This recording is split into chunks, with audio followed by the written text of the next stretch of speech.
ದೇವರ ವಾಕ್ಯವು ಅದು ಒಬ್ಬ ವಿಶ್ವಾಸ ಜೀವಿತದಲ್ಲಿ ಒಬ್ಬ ವಿಶ್ವಾಸಿಯಲ್ಲಿ ಕಾರ್ಯ ಮಾಡುವಾಗ ವಿಶ್ವಾಸಿ ಜೀವಿತದ ಒಂದು ರಿಯಾಲಿಟಿ ಅದು ಗೊತ್ತಾಗುವಂತದ್ದಾಗಿದೆ. ಎಲ್ಲಿ ದೇವರ ಮಾರ್ಗದಲ್ಲಿ ನಾನು ಹೋಗ್ತಿದ್ದೇನೋ ಅಥವಾ ನಾನು ಲೋಕದ ಮಾರ್ಗದಲ್ಲಿ ಹೋಗ್ತಿದ್ದೇನೋ, ಎಲ್ಲಿ ಎಡವಿ ಬಿದ್ದಿದ್ದೇನೆ, ಯಾವ ರೀತಿಯಲ್ಲಿ ನನ್ನ ಜೀವಿತ ಅದು ಕುಂಠಿತವಾಗಿದೆ ಎಂಬುವಂತ ಈ ಎಲ್ಲಾ ಸತ್ಯಗಳು ದೇವರ ವಾಕ್ಯ ನಮಗೆ ಪ್ರಬೋಧಿಸುವಂತದ್ದಾಗಿದೆ. ದೇವರ ವಾಕ್ಯವು ಒಬ್ಬ ವಿಶ್ವಾಸಿಯನ್ನು ತಟ್ಟಿ ಎಬ್ಬಿಸುವಂತ ವಾಕ್ಯವಾಗಿದೆ. ದೇವರ ವಾಕ್ಯವು ಕಾರ್ಯಸಾಧಕವಾದದ್ದು, ಸಜೀವವಾದದ್ದು ಎಂಬುವಂಥದ್ದನ್ನು ನಾವು ಇಬ್ರಿಯ ಪತ್ರಿಕೆಯಲ್ಲಿ ನಾವು ಓದುವಂತವರಾಗಿದ್ದೇವೆ. ಆದ್ರಿಂದ ದೇವರ ವಾಕ್ಯ ನಮ್ಮ ಹೃದಯದ ಆಳಕ್ಕೆ ಇಳಿದು ನಮ್ಮ ಬುದ್ಧಿ, ನಮ್ಮ ವಿವೇಚನೆ, ನಮ್ಮ ಹೃದಯದ ಎಲ್ಲಾ ಸಂಘಗಳಲ್ಲಿ ನಮ್ಮ ದೇಹದ ಕೀಲು ಮಜ್ಜೆಗಳನ್ನು ಕೂಡ ಅದು ಛೇದಿಸಿ ದೇವರ ವಾಕ್ಯ ಒಬ್ಬ ವಿಶ್ವಾಸಿಯಲ್ಲಿ ಅದು ಕಾರ್ಯ ಮಾಡುವಂತದ್ದಾಗಿದೆ ಎಂಬುವಂಥದ್ದನ್ನು ನಾವು ವಾಕ್ಯದಲ್ಲಿ ಗ್ರಹಿಸಿಕೊಳ್ಳುವಂತವರಾಗಿದ್ದೇವೆ. ಆದ್ರಿಂದ ನಾವು ವಿಶ್ವಾಸಿ ಬೆಳೆಯಬೇಕಾದ್ರೆ, ಆತ್ಮಿಕ ಜೀವಿತದಲ್ಲಿ ಒಂದು ಪರಿಪಕ್ವತೆಗೆ, ಒಂದು ಮೆಚೂರಿಟಿಗೆ ಒಂದು ಬರಬೇಕಾದ್ರೆ ವಾಕ್ಯವನ್ನು ಧ್ಯಾನಿಸಬೇಕು, ವಾಕ್ಯವನ್ನು ತಿಳ್ಕೊಳ್ಳಬೇಕು, ವಾಕ್ಯ ಸತ್ಯ ಬೋಧನೆಗಳನ್ನು ಅನುಸರಿಸಬೇಕು, ಅವುಗಳನ್ನು ತನ್ನದನ್ನಾಗಿ ಮಾಡಿಕೊಳ್ಳಬೇಕು ಮತ್ತು ಆತ್ಮಿಕ ಜೀವಿತದಲ್ಲಿ ದೃಢವಾಗಿ ನಿಲ್ಲಬೇಕೆಂಬುವಂಥದ್ದನ್ನು ನಿಲ್ಲಬೇಕಾಗಿರುವುದರಿಂದ ಈ ಒಂದು ಬೈಬಲ್ ಸ್ಟಡಿ, ಅಧ್ಯಯನ ಇವೆಲ್ಲವುಗಳು ನಮಗೆ ದೇವರಿಂದ ಕೊಡಲ್ಪಟ್ಟಿದೆ. ಆದ್ರಿಂದ ನಾವು ಅದನ್ನು ಅಸಡ್ಡೆ ಮಾಡದೆ ಅವುಗಳನ್ನು ಉಪಯೋಗಿಸಿಕೊಂಡವರಾಗಿ ವಾಕ್ಯ ಸತ್ಯಗಳನ್ನು ಹೆಚ್ಚಾಗಿ ತಿಳ್ಕೊಂಡು ವಾಕ್ಯದ ಅನುಸರಿಸಿ ನಡೆಯುತ್ತಾ ನಮ್ಮ ಜೀವಿತವನ್ನು ಕ್ರಿಸ್ತನ ಸಾರೂಪ್ಯಕ್ಕೆ ನಾವು ಮಾರ್ಪಡಿಸತಕ್ಕಂಥದ್ದು ವಿಶ್ವಾಸಿಯ ಕರ್ತವ್ಯ ಅದಾಗಿರ್ತದೆ. ಆದ್ರಿಂದ ನಾವು ಕಳೆದ 4 ವಾರಗಳಿಂದ ಯಾಕೋಬನ ಪತ್ರಿಕೆಯಲ್ಲಿ ಧ್ಯಾನ ಮಾಡ್ತಾ ಬಂದೆವು. ಕಳೆದ ವಾರದಲ್ಲಿಯೂ ಕೂಡ ಯಾಕೋಬನ ಪತ್ರಿಕೆ 1ನೇ ಅಧ್ಯಾಯ 2ನೇ ವಚನದಲ್ಲಿ ತಿಳಿಸಿರುವ ಹಾಗೆ, ನಿಮ್ಮ ನಂಬಿಕೆಗೆ ಆಗುವ ಪರಿಶೋಧನೆಯು ತಾಳ್ಮೆಯನ್ನುಂಟು ಮಾಡುತ್ತದೆಂದು ತಿಳಿದು ನೀವು ನಾನಾ ವಿಧವಾದ ಕಷ್ಟಗಳಲ್ಲಿ ಬಿದ್ದಿರುವಾಗ ಅದನ್ನು ಕೇವಲ ಆನಂದಕರವಾದದ್ದೆಂದು ಎಣಿಸಿರಿ. ಆ ತಾಳ್ಮೆಯು ಸಿದ್ಧಿಗೆ ಬರಲಿ, ಆಗ ನೀವು ಶಿಕ್ಷಿತರು, ಸರ್ವ ಸುಗುಣ ಉಳ್ಳವರು, ಏನೂ ಕಡಿಮೆ ಇಲ್ಲದವರು ಆಗುವಿರಿ ಎಂಬುವಂಥದ್ದನ್ನು ನೋಡ್ರಿ ವಾಕ್ಯದಲ್ಲಿ ನಾವು ನೋಡ್ತೇವೆ. ನಾವು 2 ವಿಧವಾದ ಪರಿಶೋಧನೆಗಳು ಬರ್ತವೆ ಎಂಬುದಾಗಿ ನೋಡಿದೆವು. ಒಂದು ಒಳ್ಳೆಯ ಪರಿಶೋಧನೆ, ಅದು ದೇವರಿಂದಲೇ ಉಂಟಾಗುವಂಥದ್ದು. ಯಾಕೆಂದರೆ ವಿಶ್ವಾಸಿಯ ನಂಬಿಕೆಯು ದೃಢ ಹೊಂದಲಿಕ್ಕೋಸ್ಕರವಾಗಿ ದೇವರು ತರುವಂತ ಅನೇಕ ಕಾರ್ಯಗಳು, ಪರಿಶೋಧನೆಗಳು ವಿಶ್ವಾಸಿ ಜೀವಿತದಲ್ಲಿ ಬರಲಿಕ್ಕೆ ಸಾಧ್ಯತೆ ಉಂಟು. ವಿಶ್ವಾಸಿ ಯಾವಾಗ ಇವುಗಳನ್ನು ತಾಳ್ಮೆಯಿಂದ ಸಹಿಸಿಕೊಂಡು ಆತನು ತನ್ನ ನಂಬಿಕೆಯನ್ನು ಕಾಪಾಡಿಕೊಳ್ಳುತ್ತಾನೋ, ನಂಬಿಕೆಯಲ್ಲಿ ದೃಢ ಹೊಂದುತ್ತಾನೋ, ನೋಡ್ರಿ ಅವನ ಜೀವಿತ ಅದು ಶಿಕ್ಷಿತವಾಗುತ್ತದೆ ಮತ್ತು ಸರ್ವ ಗುಣವನ್ನು ಆತನು ಹೊಂದಿಕೊಂಡವನಾಗಿ ಕರ್ತನಿಗಾಗಿ ಮುಂದೋಗುವಂತ ವಿಶ್ವಾಸಿ ಆಗುತ್ತಾನೆ ಎಂಬುವಂಥದ್ದನ್ನು ವಾಕ್ಯದಲ್ಲಿ ನಾವು ತಿಳ್ಕೊಳ್ಳುವಂತವರಾಗಿದ್ದೇವೆ. ಆದ್ರಿಂದ ವಿಶ್ವಾಸ ಜೀವಿತದಲ್ಲಿ ಉಂಟಾಗುವಂತ ಸೇವಕರುಗಳಿಗೆ, ಭಕ್ತರಿಗೆ ಉಂಟಾಗುವಂತ ಎಲ್ಲಾ ಪರಿಶೋಧನೆಗಳಲ್ಲಿ ಅವರು ಆ ನಂಬಿಕೆಯಿಂದ ಅವುಗಳನ್ನು ಸಹಿಸಿಕೊಂಡವರಾಗಿ, ತಾಳ್ಮೆಯುಳ್ಳವರಾಗಿ, ಸೇವೆಯಲ್ಲಿ ಬರುವಂತ ಹಿಂಸೆ, ಕಷ್ಟ, ಸಂಕಟ, ನಿಂದೆ, ಅಪಮಾನಗಳು ಇವೆಲ್ಲವುಗಳನ್ನು ಸಹಿಸಿಕೊಂಡವರಾಗಿ ಕರ್ತನ ಕಾರ್ಯಗಳನ್ನು ಮಾಡುತ್ತಾ ನಂಬಿಕೆಯಲ್ಲಿ ಸದೃಢರಾಗಿ ನಿಂತು ಹೋಗುವಾಗ ನೋಡ್ರಿ ಏನಾಗ್ತದೆ, ಆಗ ಅನೇಕ ಅದ್ಭುತ ಕಾರ್ಯಗಳು ವಿಶ್ವಾಸಿಗಳ ಜೀವಿತದಲ್ಲಿ ಮತ್ತು ಇತರರ ಜೀವಿತದಲ್ಲಿ ಆಗ್ಲಿಕ್ಕೆ ಸಾಧ್ಯ ಉಂಟೆಂಬುವಂಥದ್ದನ್ನು ಕೂಡ ನಾವು ಕೆಲವು ವಾಕ್ಯಗಳನ್ನು ನೋಡಿ ನಾವು ಧ್ಯಾನ ಮಾಡ್ತಾ ಬಂದೆವು. ಆ ನಂತರದಲ್ಲಿ ಅಶುದ್ಧವಾದ ಶೋಧನೆಗಳು, ಅದು ಸೈತಾನನಿಂದ ಬರುತ್ತದೆ, ಪರಿಶೋಧನೆಗಳು ಬರ್ತದೆ. ಅದನ್ನು ನಾವು 17ನೇ 2ನೇ ವಚನದಿಂದ 17ನೇ ವಚನದವರೆಗೆ ನಾವು ಓದುತ್ತಾ ಬಂದೆವು. 13ನೇ ವಚನದಿಂದ 17ನೇ ವಚನದವರೆಗೆ ಯಾಕೋಬನು ತಿಳಿಸಿರುವ ಅಂಶ ಏನಂದ್ರೆ, ಅಶುದ್ಧವಾದ ಶೋಧನೆಗಳು ಅವು ವಿಶ್ವಾಸಿಯ ಹೃದಯದಿಂದಲೇ ಉದ್ಭವವಾಗುವಂಥದ್ದು ಮತ್ತು ಪಾಪಕ್ಕೆ ವಿಶ್ವಾಸಿಯನ್ನು ನಡೆಸುವಂತದ್ದಾಗಿದೆ ಎಂಬುವಂಥದ್ದನ್ನು ನಾವು ನೋಡುತ್ತಾ ನಾವು ಬಂದೆವು. ಈ ಅಶುದ್ಧವಾದ ಶೋಧನೆಗಳು ಮನುಷ್ಯನ ಒಳಗಿಂದ ಬರುವಂತದ್ದಾಗಿದೆ ಎಂಬುವಂಥದ್ದನ್ನು ಯಾಕೋಬನು ತಿಳಿಸುವಂತ ಒಂದು ಸಾಮಾನ್ಯವಾಗಿ ಶೋಧನೆಯು ಎಲ್ಲಾ ಮನುಷ್ಯರಲ್ಲಿಯೂ ಸಾಮಾನ್ಯವಾಗಿ ಕಾರ್ಯ ಪ್ರೇರೇಪಿಸುವ ಒಂದು ಅಸ್ತ್ರವಾಗಿದೆ ಎಂಬುದನ್ನು ನೋಡಿದೆವು. ಅಂದ್ರೆ ಒಬ್ಬ ವಿಶ್ವಾಸಿಯ ಜೀವಿತದಲ್ಲಿ ಈ ಶೋಧನೆಗಳನ್ನು ಯಾವ ರೀತಿ ಎದುರಿಸಬೇಕೆಂದು ದೇವರ ವಾಕ್ಯವು ಮತ್ತು ದೇವರಾತ್ಮನು ನಮಗೆ ಮಾರ್ಗದರ್ಶನವನ್ನು ಆತನು ನೀಡುವಂತವನು ಆತನು ಆಗಿದ್ದಾನೆ ಎಂಬುವಂಥದ್ದನ್ನು ಕೂಡ ನಾವು ನೋಡಿದ್ವಿ. ಹಾಗಾದ್ರೆ ಅದರಲ್ಲಿ ನಾವು ಸೋರ್ಸ್ ಆಫ್ ಟೆಂಪ್ಟೇಷನ್ ಏನು, ಯಾರು ಅದಕ್ಕೆ ಮೂಲರು ಎಂಬುವಂಥದ್ದನ್ನು ಕೂಡ ನಾವು ನೋಡಿದೆವು. ಸೈತಾನನು ಮತ್ತು ವಿಶ್ವಾಸಿಯ ಹೃದಯ ದಲ್ಲಿ ಆಗುವಂತ ಈ ಉದ್ಭವವಾಗುವಂತ ಶೋಧನೆಗಳು ಅದು ಪಾಪಕ್ಕೆ ನಡೆಸುವಂತವುಗಳಾಗಿವೆ ಎಂಬುವಂಥದ್ದನ್ನು ಕೂಡ ನಾವು ನೋಡಿದೆವು. ಆಮೇಲೆ results of yielding to temptation, ಅಂದ್ರೆ ಶೋಧನೆಗಳಿಗೆ ನಾವು ನಮ್ಮನ್ನು ಒಪ್ಪಿಸಿಕೊಡುವಾಗ ಏನು ಪರಿಣಾಮ ಉಂಟಾಗ್ತದೆ ವಿಶ್ವಾಸಿಯ ಜೀವಿತದಲ್ಲಿ ಅಂತ ಕೂಡ ನಾವು ನೋಡುದು. ಅದು ವಿಶ್ವಾಸಿ ಮೋಸಕ್ಕೆ ಅವನು ಹೋಗುವಂತವನಾಗಿದ್ದಾನೆ, ಅವನ ಜೀವಿತ ನಾಶವಾಗುವಂತದ್ದಾಗಿದೆ. ಅವಿಧೇಯತೆಯಿಂದ ಅವನು ದೇವರ ಮಾರ್ಗವನ್ನು ಬಿಡುವಂತವನಾಗಿದ್ದಾನೆ. ಅವನು ಪಾಪ ಜೀವಿತಕ್ಕೆ ಹೋಗುವಂತವನಾಗಿದ್ದಾನೆ. ಅವನ ಫಲವಿಲ್ಲದಂತ ಜೀವಿತ ಅವನದು ಉಂಟಾಗ್ತದೆ. ಮತ್ತು ಕಡೆಯಲ್ಲಿ ಒಂದು ಸ್ಪಿರಿಚುವಲ್ ಡೆತ್ ಆಗುವಂತ ಒಂದು ಸ್ಥಿತಿಗೆ ನೋಡ್ರಿ ಒಬ್ಬ ಮನುಷ್ಯನು ಆತನು ಬರುವಂತವನಾಗಿದ್ದಾನೆ ಎಂಬುವಂತ ಮತ್ತು ಇದರಿಂದ ದೇವ ದೂಷಣೆ ಉಂಟಾಗ್ತದೆ ಮತ್ತು ದೇವರಾತ್ಮನಿಗೂ ಕೂಡ ಆತನಿಗೆ ದೂಷಣೆ ಉಂಟಾಗ್ತದೆ ಎಂಬುವಂಥದ್ದನ್ನು ಕೂಡ ನಾವು ನೋಡುತ್ತಾ ಬಂದೆವು. ಅದರಿಂದ ಮತ್ತು ಈ ಒಂದು ಟೆಂಪ್ಟೇಷನ್ ಗಳನ್ನು ಅಂದ್ರೆ ಪರಿಶೋಧನೆಗಳನ್ನು ಹೇಗೆ ನಾವು ಜಯಿಸುವಂಥದ್ದು ಎಂಬುವಂಥದ್ದನ್ನು ಕೂಡ ದೇವರ ವಾಕ್ಯದಲ್ಲಿ ಅನೇಕ ವಿಷಯಗಳು ಬರೆಯಲ್ಪಟ್ಟಿದೆ. ಆದ್ರಿಂದ ಇದನ್ನು ಸ್ವಲ್ಪ ಧ್ಯಾನಿಸಿ ನಾವು ಮುಂದಕ್ಕೆ ಹೋಗ್ಲಿಕ್ಕೆ ನಾವು ಪ್ರಯತ್ನ ಪಡೋಣ. ಹೌ ಟು ಓವರ್ಕಮ್ ಟೆಂಪ್ಟೇಷನ್ಸ್ ಎಂಬುದಾಗಿ. ಅಂದ್ರೆ ವಿಶ್ವಾಸಿಗೆ ಪರಿಶೋಧನೆಗಳು ಬರುವಾಗ ಅವುಗಳಿಂದ ಜಯ ಹೊಂದುವಂಥದ್ದು, ಅವುಗಳಿಂದ ಬಿಡುಗಡೆ ಹೊಂದುವಂಥದ್ದು ಹೇಗೆ ಎಂಬುವಂಥದ್ದನ್ನು ದೇವರ ವಾಕ್ಯ ಹಂತ ಒಂದೊಂದಾಗಿ ವಚನಗಳಲ್ಲಿ ಅದು ತಿಳಿಸುವಂತದ್ದಾಗಿದೆ. ಆದ್ರಿಂದ ಅವುಗಳನ್ನು ಸ್ವಲ್ಪ ನಾವು ಧ್ಯಾನ ಮಾಡಿದರೆ ಅದು ನಮಗೆ ಅರ್ಥವಾಗುವಂಥದ್ದು ಅದಾಗಿದೆ. ನಾವು ದಾನಿಯೇಲ 1:8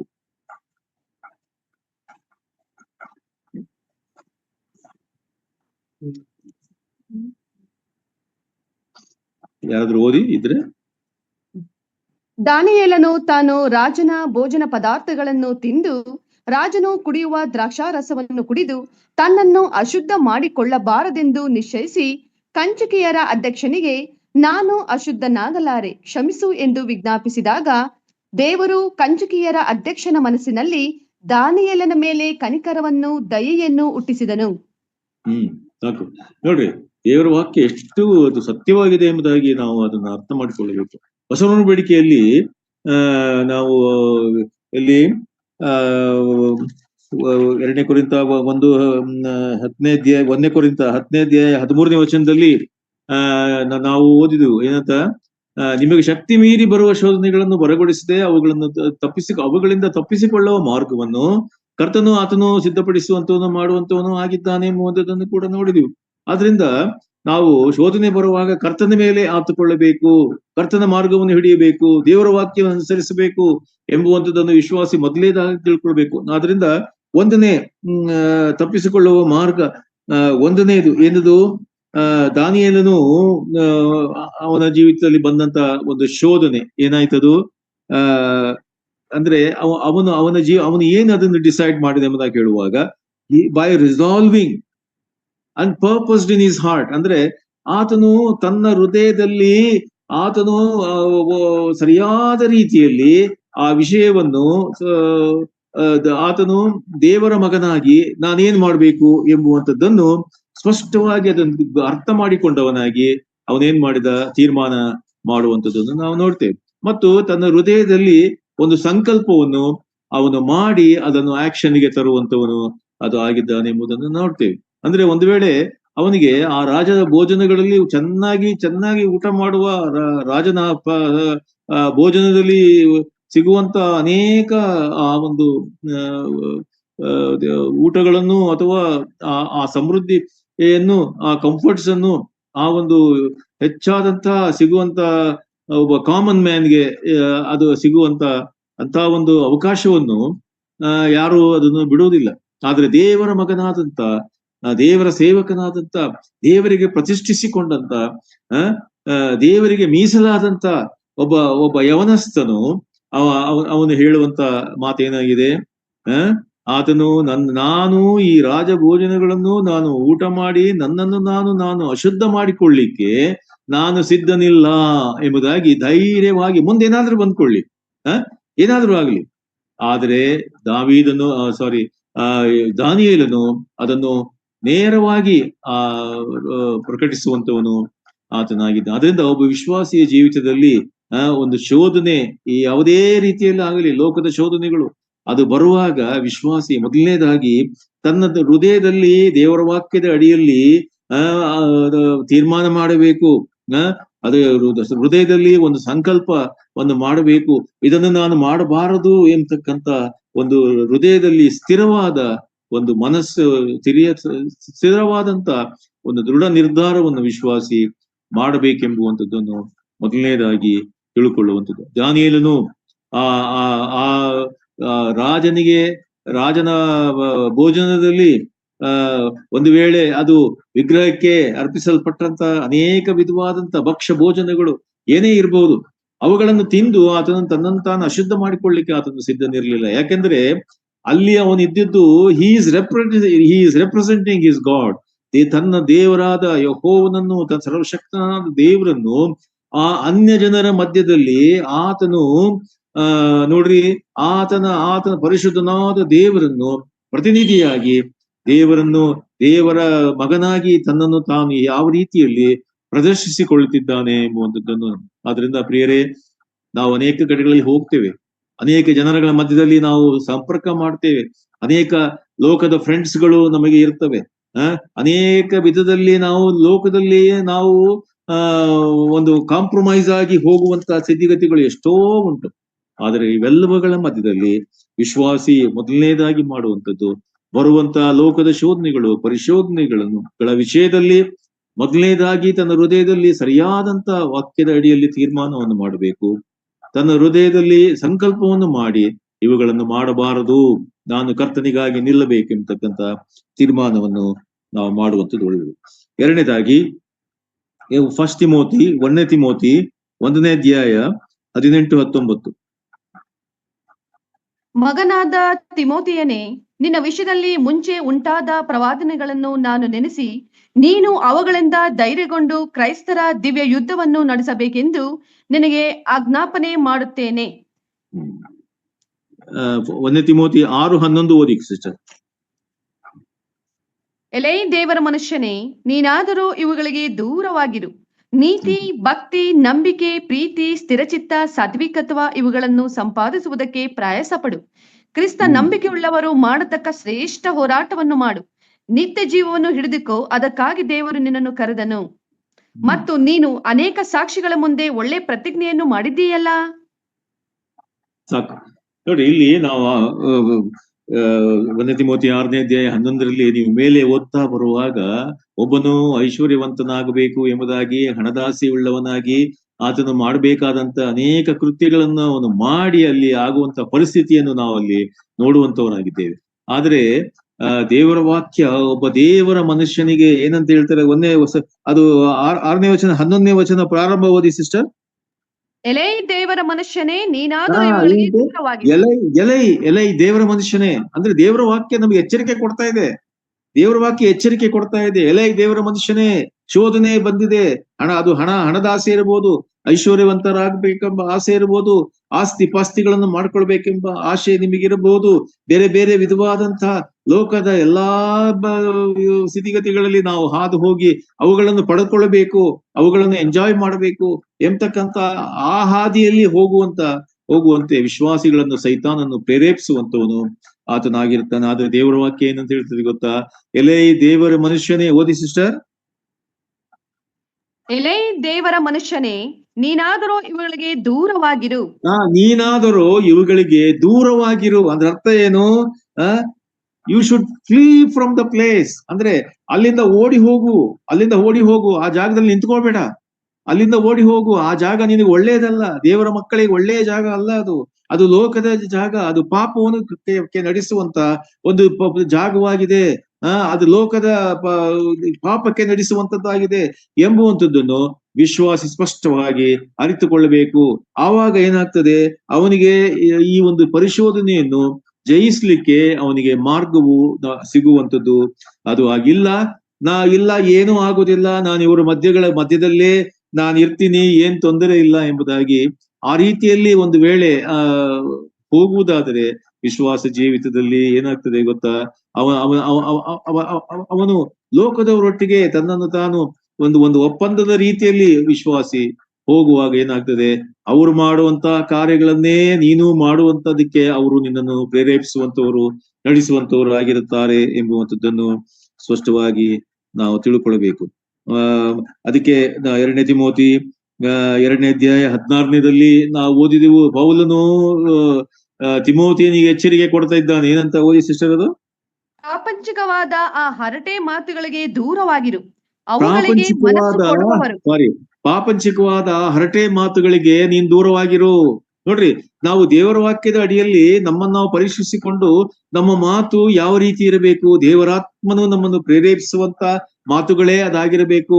ದೇವರಾತ್ಮನು ನಮ್ಮಲ್ಲಿರುವಾಗ ನಮ್ಮ ಹೃದಯದಲ್ಲಿ ಏನಂತೆ ಒಂದು ಜೀವಕರವಾದ ಹೊಳೆಯು ಅದು ಹರಿಯುತ್ತದೆ. ಏನಂತೆ, ನಾವು ಆಡುವ ಮಾತು ರಸವತ್ತಾಗಿಯೂ ಇಂಪಾಗಿಯೂ ಅದು ಬರುವಂತದ್ದಾಗಿದೆ. ಒಬ್ಬರು ಅದನ್ನು ಕೇಳುವಾಗ ಈ ದೇವರ ಮನುಷ್ಯನ ಬಾಯಿಂದ ಬರುವಂತಹ ಮಾತು ಎಂತ ಅದ್ಭುತವಾದದ್ದು ಎಂಬುದಾಗಿ ತಿಳ್ಕೊಳ್ಳುವಂತ ಒಂದು ಸ್ಥಿತಿಗೆ ವಿಶ್ವಾಸಿಯನ್ನು ನಡೆಸುವಂತದ್ದಾಗಿದೆ. ಇಲ್ಲದೆ ಹೋದರೆ ಏನಾಗ್ತದೆ ಗೊತ್ತಾ, ನಾವು ವಿಶ್ವಾಸಿ ಹರಟೆ ಮಾತುಗಳಿಗೆ, ಲೋಕದ ಮಾತುಗಳಿಗೆ ಅವನು ಸಿಕ್ಕಿ ಹಾಕಿಕೊಂಡವನ ಅದರಲ್ಲೇ ಮಗ್ನನಾಗಿ ಅದರಲ್ಲಿ ಸಂತೋಷ ಪಡುತ್ತಾ ಅದರಲ್ಲಿ ಮನೋರಂಜನೆ ಪಡೆಯುತ್ತಾ ವಿಶ್ವಾಸ ಜೀವಿತದಲ್ಲಿ ಅವನು ಕುಂದಿ ಹೋಗುವಂತವನಾಗಿದ್ದಾನೆ ಎಂಬುದು ಹೇಳುವುದರಲ್ಲಿ ಯಾವ ಒಂದು ತಪ್ಪು ಇರುವುದಿಲ್ಲ. ಮೊದಲನೇದಾಗಿ ನೋಡಿದ್ದು, ನಿನ್ನ ಮನಸ್ಸಿನಲ್ಲಿ ಮೊದಲನೇದಾಗಿ ಒಂದು ತೀರ್ಮಾನ ಮಾಡಿಕೊ, ಒಂದು ಸಂಕಲ್ಪವನ್ನು ಮಾಡಿಕೊ, ಇದನ್ನು ಮಾಡಬಾರದೆಂಬುದಾಗಿ ನೀನು ಅರ್ಥ ಮಾಡಿಕೊ. ಎರಡನೇದಾಗಿ ಅಲ್ಲಿಂದ ಓಡಿ ಹೋಗು. ಎಲೇ ದೇವರ ಮನುಷ್ಯನೇ, ನೀನಾದರೂ ಇದಕ್ಕೆ ದೂರ ಹೋಗು, ದೂರದಲ್ಲಿರುವುದಾಗಿ ವಾಕ್ಯ ತಿಳಿಸುವಂತದ್ದಾಗಿದೆ. ಮೂರನೇದಾಗಿ 1 ತಿಮೋತಿ 6:20. ಎಲೈ ತಿಮೋಥೆಯನೇ, ಜ್ಞಾನೋಪದೇಶವೆಂದು ಸುಳ್ಳಾಗಿ ಹೇಳಿಕೊಳ್ಳುವ ಬೋಧನೆಗೆ ಸಂಬಂಧಪಟ್ಟ ಪ್ರಾಪಂಚಿಕವಾದ ಆ ಹರಟೆ ಮಾತುಗಳಿಗೂ ವಿವಾದಗಳಿಗೂ ನೀನು ದೂರವಾಗಿದ್ದು ನಿನ್ನ ವಶಕ್ಕೆ ಕೊಟ್ಟಿರುವುದನ್ನೇ ಕಾಪಾಡು. ಆಮೇಲೆ 2 ತಿಮೋತಿ 2:16. ಪ್ರಾಪಂಚಿಕವಾದ ಆ ಹರಟೆ ಮಾತುಗಳಿಗೆ ದೂರವಾಗಿರು, ಅವುಗಳಿಗೆ ಮನಸ್ಸು ಕೊಡುವವರು ಹೆಚ್ಚೆಚ್ಚಾಗಿ ಭಕ್ತಿಹೀನರಾಗುವರು. ಏನಂತೆ, ಈ ಲೋಕದ ಸಂಗತಿಗಳಿಗೆ, ಲೋಕದ ಹರಟೆ ಮಾತುಗಳಿಗೆ ನೀನು ಮನಸ್ಸು ಕೊಡುವಂತ ಒಬ್ಬ ವಿಶ್ವಾಸಿಯ ಜೀವಿತ ಏನಾಗ್ತದೆ ಗೊತ್ತಾ, ಅದು ಖಂಡಿತವಾಗಿ ಹಾಳಾಗುವಂಥದ್ದು ಅದು ಆಗಿದೆ. ಆದ್ರಿಂದ ಪ್ರಿಯರೇ, ವಾಕ್ಯ ಸ್ಪಷ್ಟವಾಗಿ ತಿಳಿಸಿದೆ, ನಾವು ಅಲ್ಲಿಂದ ಅದನ್ನು ಬಿಡ್ಬಿಡ್ಬೇಕು. We should turn away from that place, we should avoid that place ಎಂಬುವಂಥದ್ದನ್ನು ವಿಶ್ವಾಸಿ ಸ್ಪಷ್ಟವಾಗಿ ಅರ್ಥ ಮಾಡಿಕೊಳ್ಳಬೇಕು, ಅಲ್ವೇ? ಯಾಕೆ ವಾಕ್ಯ ಬೋಧಿಸಲ್ಪಡ್ತದೆ? ಪೌಲನು ಯವನಸ್ಥನಾದ ತಿಮೋಥೆಯನನ್ನು ನೋಡ್ರಿ, ಅವನಿಗೆ ಹಂತ ಹಂತವಾಗಿ ವಾಕ್ಯದ ಬೋಧನೆಯನ್ನು ಅವನಿಗೆ ಕೊಟ್ಟು, ಯಾವ ರೀತಿಯಲ್ಲಿ ನೀನು ಆತ್ಮೀಕ ರೀತಿಯಲ್ಲಿ ದೃಢ ಹೊಂದಬೇಕು, ಬೆಳೆಯಬೇಕು, ಸೇವಕನಾಗಬೇಕು, ಉಪದೇಶಿಯಾಗಬೇಕು, ಯಾವ ರೀತಿಯಲ್ಲಿ ನೀನು ಸಭೆಯನ್ನು ನಡೆಸುವಂತ ಒಬ್ಬ ಸೇವಕನಾಗಿ ಮುಂದುವರಿಯಬೇಕು ಎಂಬುದಾಗಿ ಅವನನ್ನು ಸಿದ್ಧಪಡಿಸಿದ್ದನ್ನು ನಾವು ನೋಡುವಂತವರಾಗಿ. ಹೌದು, ದೇವರ ವಾಕ್ಯ ನಮಗೆ ಸಭೆಯಲ್ಲಿ ಬಿತ್ತಲ್ಪಡ್ತದೆ. ವಿವಿಧ ಸೇವಕರುಗಳು ಅನೇಕ ರೀತಿಗಳಲ್ಲಿ ಯವನಸ್ಥರನ್ನು, ಮಧ್ಯವಯಸ್ಕರನ್ನು ಎಲ್ಲರನ್ನೂ ಪ್ರಬೋಧಿಸುವಂತವರು, ಎಚ್ಚರಿಸುವಂತವರು. ನೀವು ನಡೆಯುವ ದಾರಿ ಅದು ದೇವರ ದಾರಿಯಾಗಿರಬೇಕು, ಲೋಕದ ದಾರಿಯನ್ನು ಬಿಟ್ಟು ಬಿಡ್ರಿ ಎಂಬುದಾಗಿ ಎಷ್ಟೋ ರೀತಿಯಲ್ಲಿ ವಾಕ್ಯದಿಂದ ಪ್ರೇರೇಪಣೆ ಕೊಟ್ಟು ನಡೆಸುವಂತವರು ಆಗಿರುತ್ತಾರೆ. ಆದ್ರಿಂದ ಪ್ರಿಯರೇ, ಸ್ಪಷ್ಟವಾಗಿ ಇದನ್ನು ಅರ್ಥ ಮಾಡಿಕೊಳ್ಳೋಣ. ನಾಲ್ಕನೇದಾಗಿ ಆದಿಕಾಂಡ 39:12.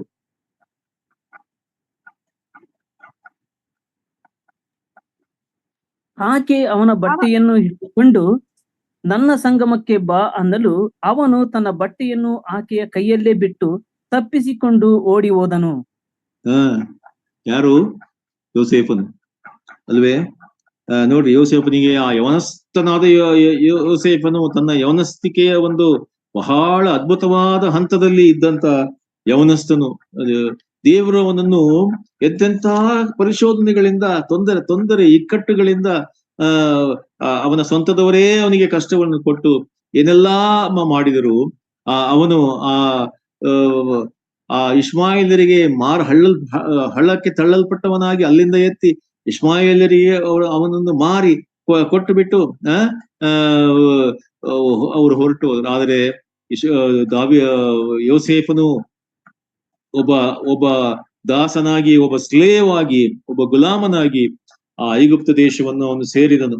ಅಲ್ಲಿಂದ ನೋಡ್ರಿ ನಡೆಯುವಂತ ಅವನ ಆತ್ಮಿಕ ಜೀವಿತದ ಬೆಳವಣಿಗೆ ಯಾವ ರೀತಿ ಇತ್ತೆಂಬುದಾಗಿ ಹೇಳುವಾಗ, ಎಲ್ಲ ನಂಬಿಕೆಗೆ ಬರುವಂತ ಪರಿಶೋಧನೆಗಳನ್ನು ಅವನು ಸಹಿಸಿಕೊಂಡು ಎಂತ ರೀತಿಯಲ್ಲಿ ಕಷ್ಟಗಳನ್ನು ಸೆರೆಮನೆ ವಾಸ ಆಗ್ಬೇಕಾಯ್ತು. ಅವನಿಗೆ ಬಹಳ ಕಷ್ಟವನ್ನು ಅನುಭವಿಸಿದನು.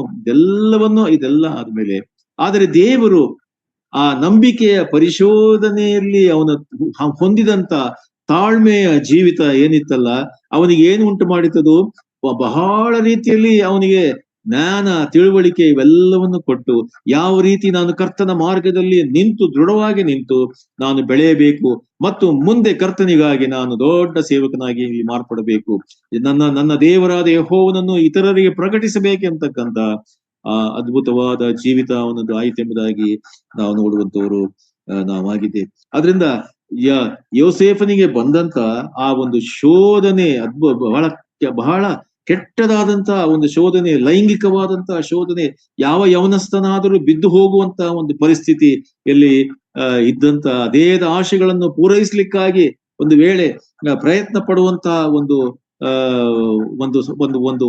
ಸಿಚುವೇಶನ್ ಅವನಲ್ಲಿ ಕ್ರಿಯೇಟ್ ಆದಾಗ ಅವನು ನೋಡ್ರಿ ಅಲ್ಲಿಂದ ಓಡಿ ಹೋಗುವಂತವನು ಆತನ ಅಲ್ಲಿಂದ ಆ ಜಾಗವನ್ನೇ ಬಿಟ್ಟು ಹಿ ಎಸ್ಕೇಪ್ ಫ್ರಮ್ ದೇರ್ ಎಂಬುದಾಗಿ ನಾವು ನೋಡುವಂತವರು ನಾವು ಆಗಿದ್ದೇವೆ.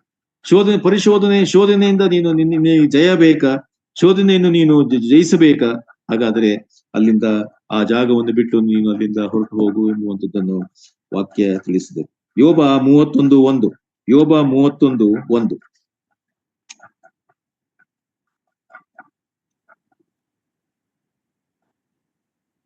ನನ್ನ ಕಣ್ಣುಗಳೊಡನೆ ನಿಬಂಧನೆಯನ್ನು ಮಾಡಿಕೊಂಡಿದ್ದೇನೆ. ಓದಿ, ಯಾರಾದ್ರೂ ಓದಿ ಒಬ್ರು. ನನ್ನ ಕಣ್ಣುಗಳೊಡನೆ ನಿಬಂಧನೆಯನ್ನು ಮಾಡಿಕೊಂಡಿದ್ದೇನೆ, ಯುವತಿಯ ಮೇಲೆ ಹೇಗೆ ಕಣ್ಣಿಟ್ಟೇನು? ನೋಡ್ರಿ ಎಷ್ಟು ವಾಕ್ಯ.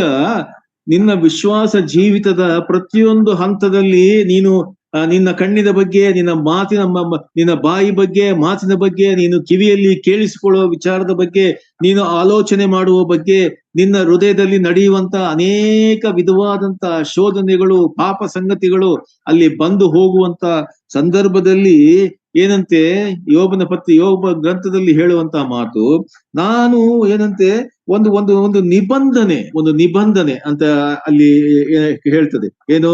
ನನ್ನ ಕಣ್ಣಿಗೆ ಒಂದು ನಿಬಂಧನೆಯನ್ನು ನಾನು ಮಾಡ್ಕೊಂಡ್ಬಿಟ್ಟಿದ್ದೇನೆ, ಅಲ್ವೇ?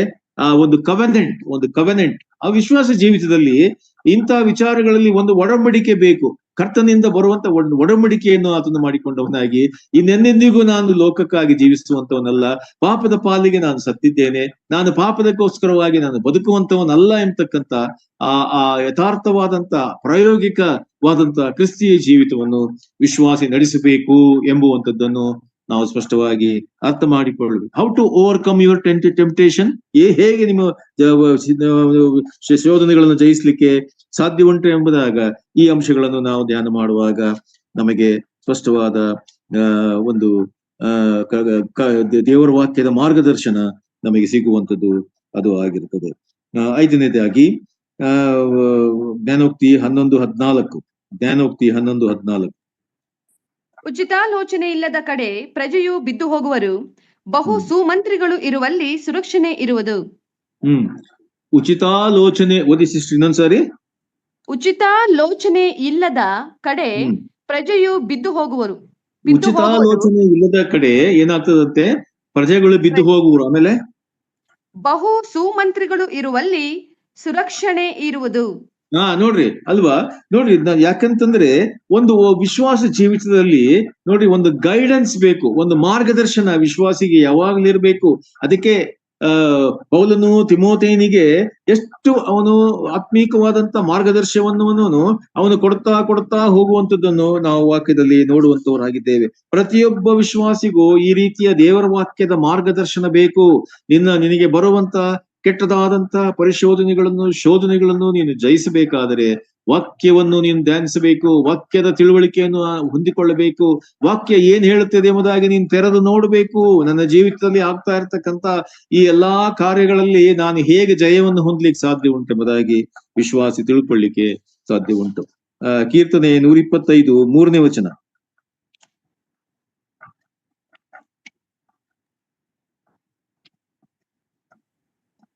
ದುಷ್ಟರ ದಂಡಾಧಿಕಾರವು ನೀತಿವಂತರ ಸ್ವಾಸ್ಥ್ಯದಲ್ಲಿ ಉಳಿಯುವುದೇ ಇಲ್ಲ. ಉಳಿದರೆ ನೀತಿವಂತರು ಅಕ್ರಮಕ್ಕೆ ಕೈ ಹಚ್ಚಾರು. ಏನಂತೆ? ನೀತಿವಂತನ ಗುಡಾರದಲ್ಲಿ ನೋಡ್ರಿ ಬೇರೆ ಯಾರು ಬರಲಿಕ್ಕಿಲ್ಲ. ಅವನ ನೀತಿವಂತನ ಗುಡಾರವು ಅದು ಪರಿಶುದ್ಧವಾದದ್ದು, ನೀತಿಯುಳ್ಳದ್ದು. ಆದ್ರಿಂದ ಅಲ್ಲಿ ಯಾವ ಅನೀತಿವಂತನಿಗೆ ಅಲ್ಲಿ ಜಾಗ ಇಲ್ಲ ಎಂಬುವಂಥದ್ದನ್ನು ವಾಕ್ಯ ತಿಳಿಸ್ತದೆ. ಆಮೇಲೆ ಆಮೇಲೆ ಏನಾಯ್ತು? ಉಳಿದರೆ ನೀತಿವಂತರು ಅಕ್ರಮಕ್ಕೆ ಕೈ ಹಚ್ಚಾರು. ಒಂದು ವೇಳೆ ಅನೀತಿವಂತರು ಒಂದು ವೇಳೆ ನೀತಿವಂತರ ಗುಡಾರದಲ್ಲಿ ಅವರು ಕೂಡ ಉಳ್ಕೊಂಡ್ರೆ ಏನಾಗ್ತದಂತೆ? ನೀತಿವಂತನೂ ಕೂಡ ಏನಾಗ್ತಾನೆ? ಅಕ್ರಮಕ್ಕೆ ಕೈ ಹಚ್ಚಾರು. ಅಕ್ರಮಕ್ಕೆ ಕೈ ಹಚ್ಚಾನು ಅಲ್ವೇ? ಎಷ್ಟೋ ಸತ್ಯವಾದಂತ ಮಾತು ದೇವರ ವಾಕ್ಯದಲ್ಲಿ ಹೇಳುವಂತ ಮಾತು. ಆದ್ರಿಂದ ನಮ್ಮ ಪರಿಸರ ಬೇರೆ. ನಾವು we have been separated from this world. ಈ ಪ್ರಪಂಚದಿಂದ ನಾವು ಪ್ರತ್ಯೇಕಿಸಲ್ಪಟ್ಟಿದ್ದೇವೆ ಎಂಬತಕ್ಕಂತ ತಿಳುವಳಿಕೆ ಬೇಕು. ಈಗ ನೀತಿಗೂ ಅನೀತಿಗೂ ಏನ್ ಸಂಬಂಧ ಇಲ್ಲ. ಅನೀತಿವಂತರು ಎಂದೆಂದಿಗೂ ವಿಶ್ವಾಸ ಜೀವಿತದಲ್ಲಿ ನೀತಿವಂತರ ಸಂಗಡ ಬದುಕಲಿಕ್ಕೆ ಅದು ಸಾಧ್ಯತೆ ಇಲ್ಲ. ಅವರು ಬದುಕಬೇಕಾದರೆ ಅವರು ನೀತಿವಂತರಾಗಬೇಕು, ಯೇಸು ಕ್ರಿಸ್ತನನ್ನು ಕಂಡುಕೊಳ್ಳಬೇಕು ಅಲ್ವೇ? ನಾವು ಸ್ಪಷ್ಟವಾಗಿ ಈ ವಿಷಯಗಳನ್ನು ಗ್ರಹಿಸಿಕೊಳ್ಳಬೇಕು. ಅದಕ್ಕೆ ವಾಕ್ಯ ನಾವು 6ನೇ ಅಧ್ಯಾಯದಲ್ಲಿ ನಾವು ಅದನ್ನು ಓದುವಂತವರಾಗಿದ್ದೇವೆ. ಇಹಲೋಕದೊಂದಿಗೆ ಸೇರಿ ಇಜ್ಜೋಡಾಗಬೇಡ್ರಿ ಎಂಬುದಾಗಿ ವಾಕ್ಯ ಸ್ಪಷ್ಟವಾಗಿ ನೋಡ್ರಿ ನಮಗೆ ತಿಳಿಸುವಂಥದ್ದು. ಆದ್ರಿಂದ ಪ್ರಿಯರೇ, ಸ್ಪಷ್ಟವಾಗಿ ನಾವು ಇದನ್ನು ಅರ್ಥ ಮಾಡಿಕೊಳ್ಳಬೇಕು. ವಿಶ್ವಾಸ ಜೀವಿತದಲ್ಲಿ ಒಂದು ಗೈಡೆನ್ಸ್, ಒಂದು ಮಾರ್ಗದರ್ಶನ, ವಾಕ್ಯದ ಮಾರ್ಗದರ್ಶನ, ದೇವರಿಂದ ಬರುವಂತ ಮಾರ್ಗದರ್ಶನ, ದೇವರಾತ್ಮನಿಂದ ನಡೆಸುವಂತ ಮಾರ್ಗದರ್ಶನ ನನ್ನ ಜೀವಿತದಲ್ಲಿ, ನಿಮ್ಮ ಜೀವಿತದಲ್ಲಿ ಪ್ರತಿನಿತ್ಯದಲ್ಲಿ ಅದನ್ನು ನಾವು ಪಡ್ಕೊಳ್ಳಬೇಕೆಂಬುದನ್ನು ಸ್ಪಷ್ಟವಾಗಿ ಗ್ರಹಿಸಿಕೊಳ್ಬೇಕು. 6ನೇದಾಗಿ ಎರಡನೇ ಅರಸು 5:16.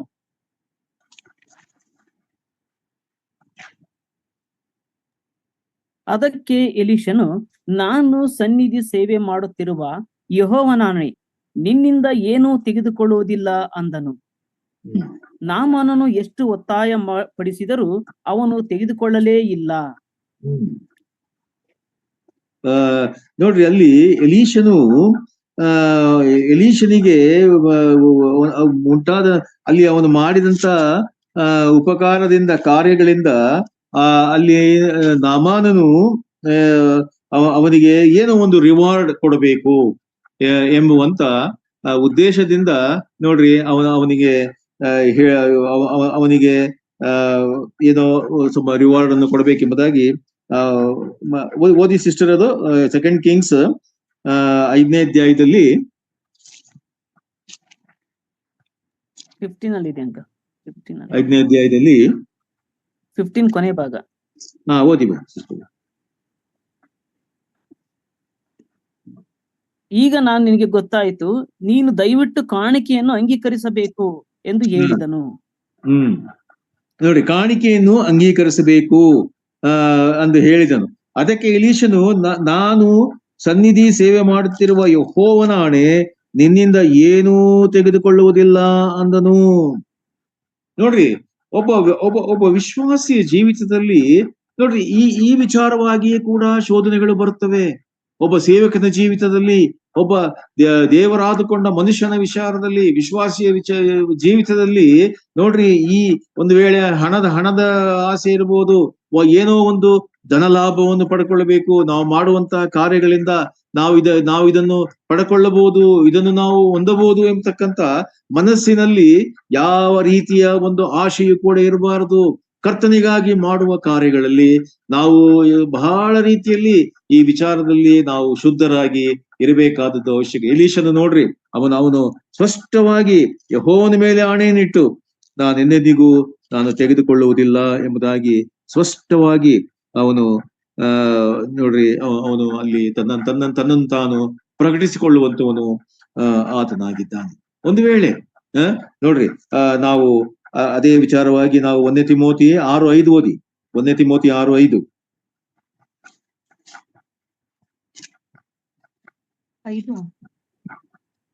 6:5. ಇದಲ್ಲದೆ ಬುದ್ಧಿಗೆಟ್ಟು ಸತ್ಯ ವಿಹೀನರಾಗಿದ್ದು ದೇವ ಭಕ್ತಿಯನ್ನು ಲಾಭ ಸಾಧನವೆಂದೆಣಿಸುವ ಈ ಮನುಷ್ಯರಲ್ಲಿ ನಿತ್ಯವಾದ ಕಚ್ಚಾಟಗಳು ಉಂಟಾಗುತ್ತವೆ. ನೋಡ್ರಿ, ಒಬ್ಬ ವಿಶ್ವಾಸಿ, ಅವನು ಸೇವಕನಾಗಿರ್ಬೋದು, ಭಕ್ತನಾಗಿರ್ಬೋದು, ಅವನು ದೇವರ ಮನುಷ್ಯನಾಗಿರ್ಬೋದು, ಆದರೆ ಭಕ್ತಿಯ ವಿಚಾರದಲ್ಲಿ, ದೇವರ ವಿಚಾರದಲ್ಲಿ ಯಾವುದೇ ಸಂಗತಿಗಳು ಅದು ಲಾಭದಾಯಕವಾದಂತ ಸಂಗತಿಗಳು ವಿಶ್ವಾಸಿ ಜೀವಿತದಲ್ಲಿ ಆಗಬಾರದು ಎಂಬುವಂಥದ್ದನ್ನು ನೋಡ್ರಿ, ಇದರಿಂದ ನಾವು ತಿಳ್ಕೊಳ್ಳುವಂತ, ಅದು ನಮ್ಮನ್ನು ಏನಾಗ್ತದೆ, ನಾವು ಶೋಧನೆ ಅದಕ್ಕೆ ಒಳಗಾಗಿ ನಾವು ಏನಾಗ್ತದೆ, ಈ ರೀತಿಯ ಒಂದು ಪಾಪವನ್ನು ಮಾಡುವಂತ ಸ್ಥಿತಿಗತಿ ವಿಶ್ವಾಸ ಜೀವಿತದಲ್ಲಿ ಉಂಟಾಗ್ಲಿಕ್ಕೆ ಸಾಧ್ಯ.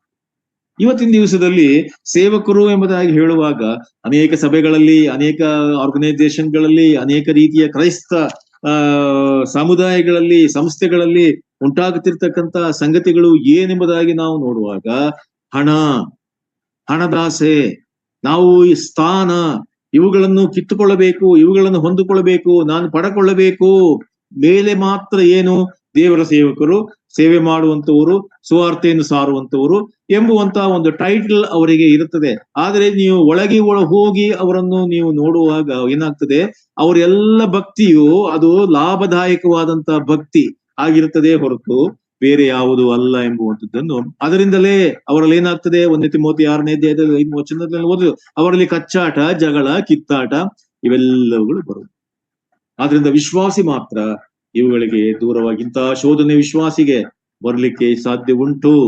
ಆದ್ರಿಂದ ವಿಶ್ವಾಸಿ ಎಚ್ಚರಿಕೆಯಾಗಿ ತನ್ನನ್ನು ತಾನು ವಾಕ್ಯದಿಂದ ನಡೆಸಿಕೊಂಡವನಾಗಿ ತನ್ನ ಜೀವಿತವನ್ನು ನಡೆಸಬೇಕು ಎಂಬುವಂಥ, ಇವುಗಳಿಗೆ ದೂರವಾಗಿರಬೇಕು ಎಂಬುವಂಥದ್ದನ್ನು ವಿಶ್ವಾಸಿ ತಿಳ್ಕೊಳ್ಬೇಕು. 7ನೇದಾಗಿ ಕೀರ್ತನೆ 37:31.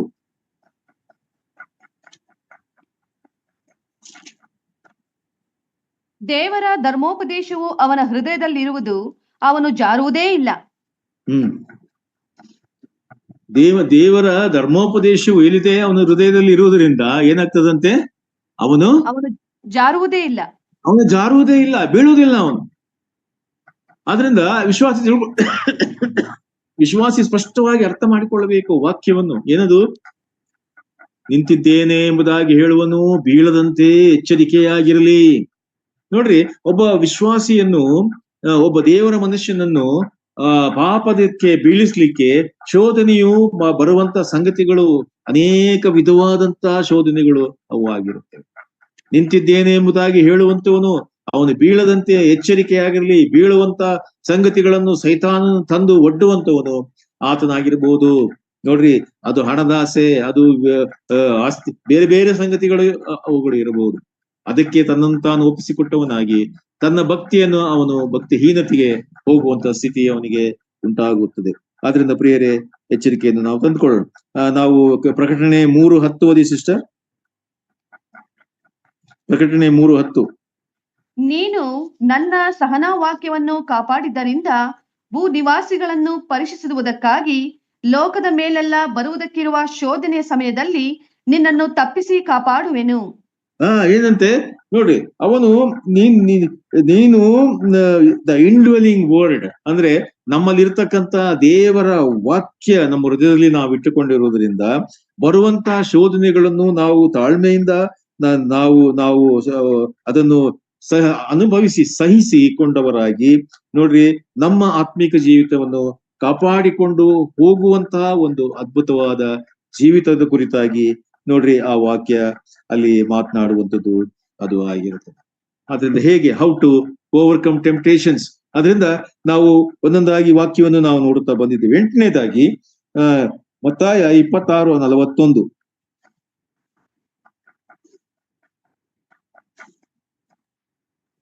ಶೋಧನೆಗೆ ಒಳಗಾಗದಂತೆ ಎಚ್ಚರವಾಗಿದ್ದು ಪ್ರಾರ್ಥಿಸಿರಿ. ಮನಸ್ಸು ಸಿದ್ಧವಾಗಿದೆ ಸರಿ, ಆದರೆ ದೇಹಕ್ಕೆ ಬಲ ಸಾಲದು ಎಂದು ಹೇಳಿದನು. ಮನಸ್ಸು ಸಿದ್ಧವಾಗಿದೆ, ಆದ್ರೆ ದೇಹಕ್ಕೆ ಶಕ್ತಿ ಸಾಲದು.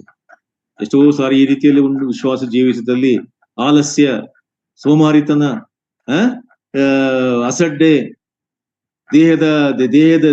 ದೇಹವನ್ನು ಸರಿಯಾದ ರೀತಿಯಲ್ಲಿ ಶಿಸ್ತಿನಲ್ಲಿ ಅವರು ಶಿಕ್ಷಿತರಾಗಿ ಹೋಗುವುದರ ಬದಲು ಯಾವುದೋ ಲೋಕದ ಸಂಗತಿಗಳನ್ನು ಇಟ್ಟುಕೊಂಡವರಾಗಿ ತಮ್ಮ ದೇಹವನ್ನು ಸರಿಯಾದ ರೀತಿಯಲ್ಲಿ ಶಿಸ್ತಿಗೊಳಪಡಿಸಿ ಒಂದು ಡಿಸಿಪ್ಲಿನ್ ನಲ್ಲಿ ನಡೆಯದೇ ಹೋದರೆ ಒಬ್ಬ ವಿಶ್ವಾಸ ಜೀವಿತದಲ್ಲಿ ಏನಾಗ್ತದೆ? ಶಿಷ್ಯರಿಗಾದದ್ದನ್ನೇ ಆಗ್ತದೆ. ಯೇಸು ಸ್ವಾಮಿ ಶಿಲುಬೆಗೆ ಹಾಕಲ್ಪಡ್ಲಿಕ್ಕಿಂತ ಸ್ವಲ್ಪ ಹೊತ್ತು ಮಾತ್ರ ಉಂಟು ಅಲ್ವಾ, ಕೆಲವು ಗಂಟೆಗಳು ಮಾತ್ರ ಉಂಟು. ಯೇಸು ಸ್ವಾಮಿ ಏನ್ ಮಾಡ್ತಿದ್ದಾನೆ? ಆತನು ಬೋರಲು ಬಿದ್ದು ಪ್ರಾರ್ಥನೆ ಮಾಡ್ತಿದ್ದಾನೆ, ಕರ್ತನೇ, ನಾನು ಈಗ ಅನುಭವಿಸಬೇಕಾಗಿರುವ ಘೋರ ಮರಣ, ಆ ಶಿಲುಬೆಯ ಮರಣದಲ್ಲಿ ನನಗೆ ಬೇಕಾದಂತ ಶಕ್ತಿಯನ್ನು ಸಹಿಸ್ಲಿಕ್ಕೆ ಬೇಕಾದಂತ ಕೃಪೆಯನ್ನು ಅನುಗ್ರಹಿಸಿಕೊಡು. ನಿನ್ನ ಚಿತ್ತವಾದರೆ ಈ ಪಾತ್ರೆ ನನ್ನಿಂದ ತೊಲಗಿಸು ಎಂಬುವಂತ ಆ ಘೋರವಾದ ಸ್ಥಿತಿ, ಆ ಒಂದು ಪಾಪದ ಭಾರವನ್ನು ಹೊರಲಿಕ್ಕೆ ಎಂತ ಒಂದು ಕಷ್ಟಕರವಾದಂತ ಮನುಷ್ಯನ ಜೀವಿತದಲ್ಲಿ ಆತನಿಗೆ ಕಷ್ಟಕರವಾದಂತ ಇದು ಉಂಟು. ಆದರೆ ನನ್ನ ಚಿತ್ತ ಅಲ್ಲ ದೇವರೇ, ನಿನ್ನ ಚಿತ್ತದಂತೆ ಆಗಲೆಂಬುದಾಗಿ ಯೇಸು ಸ್ವಾಮಿ ಹೇಳಿದ್ದನ್ನು ನಾವು ನೋಡ್ತೇವೆ. ಆದ್ರೆ ಶಿಷ್ಯರು ಇಲ್ಲಿ ಏನ್ ಮಾಡ್ತಾ ಇದ್ದಾರೆ? ಆತನು ಹೋಗಿ ಪ್ರಾರ್ಥನೆ ಮಾಡಿ ಬರುವಾಗ ಅವರು ನಿದ್ದೆ ಮಾಡುವಂಥದ್ದನ್ನು 3 ಸಾರಿ ಎಚ್ಚರಿಕೆಯನ್ನು ಯೇಸು ಸ್ವಾಮಿ ಅವರಿಗೆ ಓದಿ ಸಿಸ್ಟರ್, ಅದೇನಂತ ಹೇಳಿದನು? 26:41. ಶೋಧನೆಗೆ ಒಳಗಾಗದಂತೆ ಎಚ್ಚರವಾಗಿದ್ದು ಪ್ರಾರ್ಥಿಸಿರಿ, ಮನಸ್ಸು ಸಿದ್ಧವಾಗಿದೆ ಸರಿ. Watch and pray. ಎಚ್ಚರಿಕೆಯಾಗಿದ್ದು ಪ್ರಾರ್ಥನೆ ಮಾಡಿರಿ. ಶೋಧನೆ ಜಯಿಸ್ಬೇಕಾ? ಪ್ರಾರ್ಥನೆ ಮಾಡು. ಎಚ್ಚರಿಕೆಯಾಗಿದ್ದು ಪ್ರಾರ್ಥನೆ ಮಾಡು. ಆದರೆ ಶಿಷ್ಯರು ನೋಡ್ರಿ, ಅವರಿಗೆ ದೇಹಕ್ಕೆ ಬಲ ಸಾಲಿಲ್ಲ. ಅವರು ನಿದ್ದೆ ಮಾಡಿದ್ದನ್ನು ಕಡೆ 4ನೇ ಸಾರಿ ಅವರು ಬಂದಾಗ ಯೇಸು ಸ್ವಾಮಿ ಲಾಸ್ಟ್ ಇದು ಓದಿ ಸಿಸ್ಟರ್. ಮನಸ್ಸು ಸಿದ್ಧವಾಗಿದೆ ಸರಿ, ಆದರೆ ದೇಹಕ್ಕೆ ಬಲ ಸಾಲದು ಎಂದು ಹೇಳಿದನು. ತಿರುಗಿ 2ನೆಯ ಸಾರಿ ಹೋಗಿ, ನನ್ನ ತಂದೆಯೇ, ನಾನು ಕುಡಿದ ಹೊರತು ಈ ಪಾತ್ರೆ ಬಿಟ್ಟು ಹೋಗಕೂಡದಾಗಿದ್ದರೆ ನಿನ್ನ ಚಿತ್ತವೇ ಆಗಲಿ ಎಂದು ಪ್ರಾರ್ಥನೆ ಮಾಡಿದನು. ಹೀಗೆ ಯೇಸು ಸ್ವಾಮಿ ಹೇಳಿದಾಗ ಅಲ್ಲಿಗೆ 4ನೇ ಸಾರಿ ಹೇಳುವಾಗ ಅಲ್ಲಿಗೆ ಆ ಒಂದು ಸಂದರ್ಭ ಮುಗಿದು ಹೋಗಿತ್ತು. ಆಗ ನೋಡ್ರಿ, ಶಿಷ್ಯರು ಪ್ರಾರ್ಥನೆಯೂ ಮಾಡ್ಲಿಲ್ಲ. ನೋಡ್ರಿ, ಯೇಸು ಸ್ವಾಮಿ ಇನ್ನೇನು ಆತ ಯೂದನ ಮುಖಾಂತರವಾಗಿ ರೋಮನ್ ಸೈನಿಕರಿಗೆ ಹಿಡ್ಕೊಳ್ಳುವಂತ ಸಮಯ ಅದು ಬಂದಿತ್ತು ಎಂಬುದಂತ ನಾವು ನೋಡ್ತೇವೆ. ವಿಶ್ವಾಸ ಜೀವಿತದಲ್ಲಿ ದೇವರು ನಮಗೆ ಕೊಟ್ಟಿರುವಂತಹ ಸಮಯದಲ್ಲಿ ಏನಾಗ್ತದೆ? ನಾವು ಎಚ್ಚರಿಕೆಯಿಂದ ಪ್ರಾರ್ಥನಾ ಪೂರ್ವಕವಾಗಿ ನಮ್ಮ ಆತ್ಮಿಕ ಜೀವಿತವನ್ನು ನಾವು ನಡೆಸುವಂಥದ್ದು ಅದು ಪ್ರಾಮುಖ್ಯ. ಈ ರೀತಿಯಲ್ಲಿ ಇರುವುದಾದರೆ ನೋಡ್ರಿ, we can overcome our temptation. ಶೋಧನೆಗಳನ್ನು ಜಯಿಸ್ಲಿಕ್ಕೆ ಸಾಧ್ಯತೆ ಉಂಟಾಗ್ತದೆ ಎಂಬುವಂಥದ್ದನ್ನು ವಾಕ್ಯದಿಂದ ನಾವು ತಿಳ್ಕೊಳ್ಳುತ್ತೇವೆ. 9ನೇದಾಗಿ 1 ಕೊರಿಂಥ 9:27.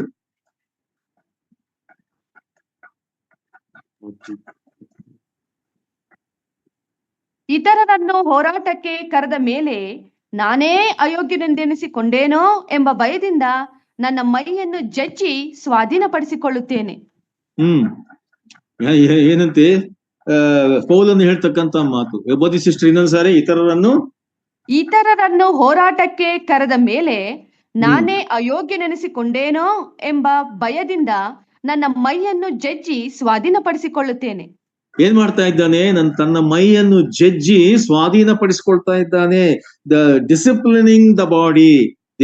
ದೇಹವನ್ನು ನೋಡ್ರಿ, ಒಂದು ಶಿಸ್ತಿಗೆ ಅವನು ತಂದುಕೊಳ್ತಾ ಇರುವಂತದನ್ನು ಅಲ್ಲಿ ಪ್ರತಿಯೊಬ್ಬ ವಿಶ್ವಾಸಿಯು ಕೂಡ he has to discipline his body. ಯಾತಕ್ಕೋಸ್ಕರವಾಗಿ? ಶೋಧನೆಯನ್ನು ಜಯಿಸ್ಲಿಕ್ಕೋಸ್ಕರವಾಗಿ ಅವನು ತನ್ನ ದೇಹವನ್ನು ಶಿಸ್ತಿಗೆ ಒಳಪಡಿಸಬೇಕು ಎಂಬುವಂಥದ್ದನ್ನು ನಾವು ನೋಡುವಂತವರಾಗಿದ್ದೇವೆ. ಇಲ್ಲದೆ ಹೋದ್ರೆ ಏನಾಗ್ತದೆ? ನಮ್ಮ ಆತ್ಮೀಕ ಜೀವಿತದಲ್ಲಿ ನಾವು ಜಯ ಸಾಧಿಸ್ಲಿಕ್ಕೆ ಆಗುದಿಲ್ಲ. ಶೋಧನೆಗೆ ಬಿದ್ದು ಹೋಗಿ ನಾವು ಪಾಪ ಮಾಡುವಂತ ಸ್ಥಿತಿ ವಿಶ್ವಾಸಿಗೆ ಉಂಟಾಗುವಂಥದ್ದು ಅದು ಆಗಿ, ಅಥವಾ ನಾವು ದೇವರ ಮಹಿಮೆಯನ್ನು ಕಳಕೊಳ್ಳುವಂತ ಸ್ಥಿತಿ ವಿಶ್ವಾಸಿಗೆ ಉಂಟಾಗ್ತದೆ. ಕರ್ತನು ಬರುವಾಗ ನಾವು ಎತ್ತಲ್ಪಡುತ್ತೇವೋ ಇಲ್ಲವೋ ಎಂಬುವಂತ ಒಂದು ಸಂದೇಹ ನಮಗೆ ಉಂಟಾಗ್ತದೆ. ಯಾಕಂತಂದ್ರೆ ನಮ್ಮ ದೇಹ ಅದಕ್ಕೆ ಸಿದ್ಧವಾಗಿಲ್ಲ, ನಾವು ಸಿದ್ಧರಿಲ್ಲ ಎಂಬುವಂಥದ್ದನ್ನು ವಾಕ್ಯ ನಮಗೆ ಬೋಧಿಸುವಂಥದ್ದು. ಅದರಿಂದ ಪೌಲನು ತಾನು ಸಾರುವಂತ ಸುವಾರ್ತೆ, ತಾನು ಸಾರುವಂತ ವಾಕ್ಯ, ತಾನು ಬೋಧಿಸುವಂತ ವಾಕ್ಯಗಳು ಇವು ಇತರರನ್ನು ಅವನು ಪ್ರೇರೇಪಿಸಿ ನೀವು ಆತ್ಮಿಕ ಜೀವಿತದಲ್ಲಿ ಯಾವ ರೀತಿಯಲ್ಲಿ ನಿಮ್ಮನ್ನು ನೀವು ಶಿಸ್ತುಗೊಳಿಸಿಕೊಳ್ಬೇಕು ಅಂತ ಹೇಳುವಾಗ ತನ್ನನ್ನೇ ತಾನು ಶಿಸ್ತುಗೊಳಿಸಿಕೊಳ್ಳದೆ ಹೋದರೆ ಯಾವ ರೀತಿ ಅದು ಸಾಧ್ಯ? ಆದ್ರಿಂದ ಪ್ರಿಯರೇ, ನಾವು ಬೋಧಿಸುವಂತ ವಾಕ್ಯ ಅದು ಎಲ್ಲರಿಗೂ ಮಾತನಾಡುವಂತದ್ದಾಗಿದೆ, ಮಾತನಾಡುವಂತ ಸೇವಕನಿಗೂ ಅನ್ವಯಿಸುತ್ತದೆ ಮತ್ತು ವಿಶ್ವಾಸಿಗಳಿಗೂ ಅನ್ವಯಿಸುವಂಥದ್ದು ಅದು ಆಗಿರ್ತದೆ. 9ನೇದಾಗಿ ನಾವು ನೋಡಿದಂತ ಅಂಶ, by disciplining the body you can overcome your temptation. ಆ 10 ಮಂದಿ ಕನ್ಯೆಯರು ಅದರಲ್ಲಿ 5 ಮಂದಿ ಬುದ್ಧಿವಂತೆ ಕನ್ಯೆಯರಾಗಿದ್ದರು, 5 ಜನ ಅವರು ಬುದ್ಧಿ ಇಲ್ಲದಂತ ಕನ್ಯೆಯರು ಅವರಾಗಿದ್ದರು. ಮೊದಲಿಂಗನು ಬರುವಾಗ ಏನಾಯ್ತು? ಅವರು ಸಿದ್ಧರಿರಲಿಲ್ಲ, ನಿದ್ದೆ ಮಾಡ್ತಾ ಇದ್ರು. ಮೊದಲಿಂಗನು ಬರುವಾಗ ನೋಡ್ರಿ, ನಿದ್ದೆ ಮಾಡುವಂತ ಪರಿಸ್ಥಿತಿ ಅವರಲ್ಲಿ ಇತ್ತು. ಅವರ ದೀವಟಿಗಳಲ್ಲಿ ಎಣ್ಣೆ ಇಲ್ಲದೆ ದೀಪ ಉರಿಯುತ್ತಾ ಇರಲಿಲ್ಲ. ಆದರೆ 5 ಮಂದಿ ಕನ್ಯೆಯರು, ಬುದ್ಧಿವಂತ ಕನ್ಯೆಯರು, ದೇವರ ವಾಕ್ಯವನ್ನು ಅನುಸರಿಸಿ ನಡೆದಂತವರು, ದೇವರಾತ್ಮನಿಗೆ ಹೋಗೊಟ್ಟವರಾಗಿ, ದೇವರಾತ್ಮನ ಪ್ರೇರೇಪಣೆಯನ್ನು ಹೊಂದಿಕೊಂಡವರಾಗಿ ಕರ್ತನೆಗಾಗಿ ಜೀವಿಸಿದಂತ ಮಹಿಳೆಯರು. ಅವರೇನ್ ಮಾಡಿದರು? ಆ ಸಮಯದಲ್ಲಿ ಅವರು ಸಿದ್ಧರಾದ್ದರಿಂದ ಮೊದಲಿಂಗನನ್ನು ಸಂದರ್ಶಿಸಿ ಮೊದಲಿಂಗನ ಜೊತೆ ಅವರು ಹೊರಟು ಹೋದರು. ಆದರೆ ಈ 5 ಮಂದಿ ಕನ್ಯೆಯರು ನೋಡ್ರಿ, ಅವರ ದೀವಟಿಗಳಲ್ಲಿ ಎಣ್ಣೆ ಇಲ್ಲದೆ ಆಗ ಹುಡುಕಾಟ, ಆಗ ಎದ್ದೇಳಿಕೆ ಪ್ರಯತ್ನ ಪಡುವಂಥದ್ದನ್ನು ನಾವಲ್ಲಿ ನೋಡುವಂತವರು ಆಗಿದ್ದೇವೆ. ಶೋಧನೆಗಳು ಬರುವಾಗ ಅವುಗಳ ವಿಚಾರದಲ್ಲಿ ನಾವು ಪ್ರಾರ್ಥಿಸಿ ಕರ್ತನ ಆಶ್ರಯವನ್ನು ಹೊಂದಿ ದೇವರಾತ್ಮನ ಸಹಾಯದಿಂದ ಅವುಗಳನ್ನು ಜಯಿಸಿ ನಾವು ಎಚ್ಚರಿಕೆಯಿಂದ ನಿದ್ದೆ ಮಾಡದೆ ಎಚ್ಚರಿಕೆಯಿಂದ ಇರುವುದಾದರೆ ಏನಾಗ್ತದೆ ಗೊತ್ತಾ? ನಾವು ದೇವರ ಸ್ವರವನ್ನು ಕೇಳಿಸಿಕೊಳ್ಳಿಕ್ಕೆ ಸಾಧ್ಯತೆ ಉಂಟಾಗ್ತದೆ ಎಂಬುವಂಥದ್ದನ್ನು ವಾಕ್ಯದಿಂದ ನಾವು ತಿಳ್ಕೊಂಡಿದ್ದೇವೆ. ಆದ್ರಿಂದ ಸಂಕ್ಷಿಪ್ತವಾಗಿ ನಾವು ಪರಿಶೋಧನೆಗಳಿಂದ, ಸೈತಾನ್ ತರುವಂತ ಪರಿಶೋಧನೆಗಳಿಂದ ಜಯಿಸ್ಲಿಕ್ಕೆ ವಿಶ್ವಾಸಿಗೆ ಹೇಗೆ ಸಾಧ್ಯ ಅಂತ ಈ 9 ಅಂಶಗಳಿಂದ, ವಾಕ್ಯದಿಂದ ನಾವು ತಿಳ್ಕೊಳ್ಳಿಕ್ಕೆ ಸಾಧ್ಯತೆ ಉಂಟಾಯಿತು. ಈಗ ನಾವು ವಾಕ್ಯದ ನಾವು ಮುಂದಿನ ಭಾಗಕ್ಕೆ ನಾವು ಬರುವುದಾದರೆ, ಯಾಕೋಬನ ಪತ್ರಿಕೆಯಲ್ಲಿ ನೋಡ್ರಿ 2 ಅಂಶಗಳನ್ನು ಅಲ್ಲಿ ಯಾಕೋಬನು ಬರೆಯುವಂತವನು ಆತನಾಗಿದ್ದಾನೆ. ಯಾಕೋಬನ ಪತ್ರಿಕೆ 1ನೇ ಅಧ್ಯಾಯ